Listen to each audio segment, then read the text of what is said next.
Trafalgar. Voilà un nom qui sonne douloureusement aux oreilles des Français. Pas celles des Anglais, bien sûr, si fiers de cette victoire sur les mers de l'amiral Nelson, qui, le 21 octobre 1805, envoie par le fond, au large de Cadix, une partie des vaisseaux de l'amiral Villeneuve. Faute de marine, Napoléon doit renoncer à ses projets d'invasion d'Angleterre. Mais peu importe, à ce stratège si peu marin, c'est sur terre qu'il entend bien remporter ses plus belles victoires. Austerlitz, la fameuse bataille des 3 empereurs. Austerlitz est aujourd'hui encore enseigné dans les écoles de guerre, car le 2 décembre 1805, le génie tactique de Napoléon lui permet de venir à bout en quelques heures de ses 2 grands rivaux, l'empereur de Russie Alexandre Ier et l'empereur d'Autriche François II. Les clés de succès, l'audace, la rapidité dans l'action et le choix du terrain. Au soir de la bataille, les Français n'ont perdu que 1500 hommes. L'adversaire, lui, en revanche, abandonne avec 16 000 morts et blessés. Iéna. C'est à Iéna, le 14 octobre 1806. La campagne de Prusse tourne définitivement à l'avantage de Napoléon. Alors que, le même jour, le général Davout l'emporte sur Auerstedt. Quoique inférieur en nombre, les Français emmenés par Ney bousculent les lignes prussiennes qui sont ensuite écrasées par la cavalerie de Murat. Eylau.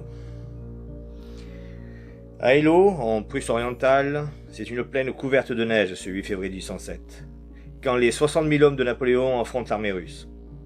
Une fois encore, c'est une charge héroïque de la cavalerie de Murat qui permet d'emporter la victoire. Mais celle-ci a un prix effroyable.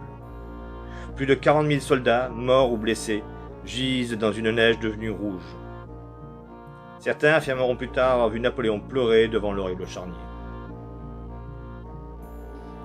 Friedland. La bataille de Friedland, le 14 juin 1807, doit décider de l'issue de la campagne contre les Russes, alors que l'hécatombe d'Eylau n'a pas désigné réellement de vainqueur. Comme à Austerlitz, le génie tactique de Napoléon fait la différence. En quelques heures, il a enfoncé le centre adverse pour ensuite briser séparément les 2 ailes. Quant à Ney, il s'empare de la ville et coupe les ponts sur la rivière Elle, empêchant toute retraite des Russes qui subissent des pertes énormes. Essling. À Essling, non loin de Vienne, c'est une nouvelle fois l'Autriche qu'il faut combattre. Et cette fois, les adversaires sont de force égale.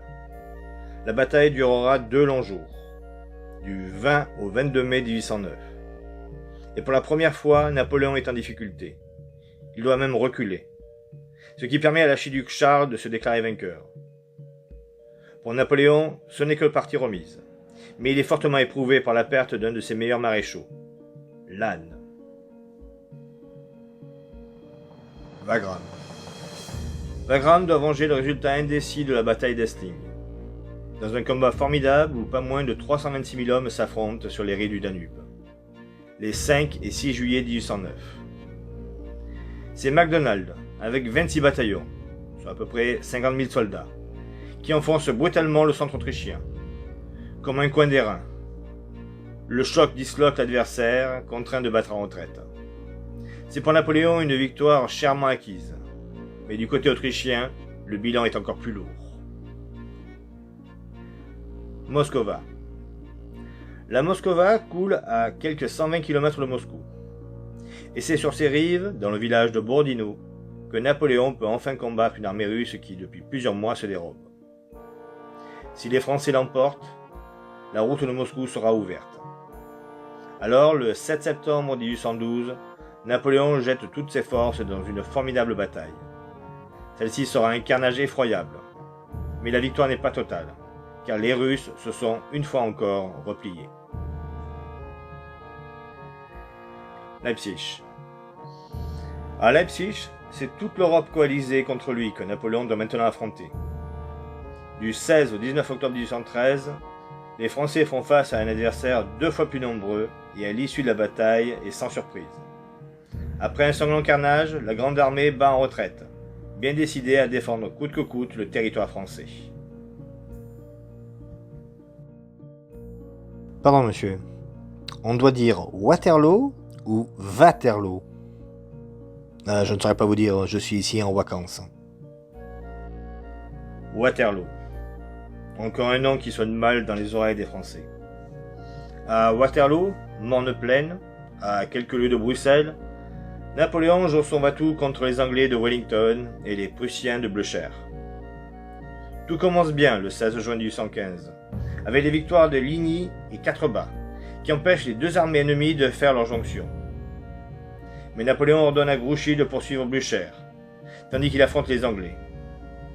Le 18 juin, l'empereur croit encore l'emporter quand la charge de la cavalerie de Ney se heurte au carré anglais. Il faut absolument que Grouchy revienne, mais c'est Blücher qui arrive.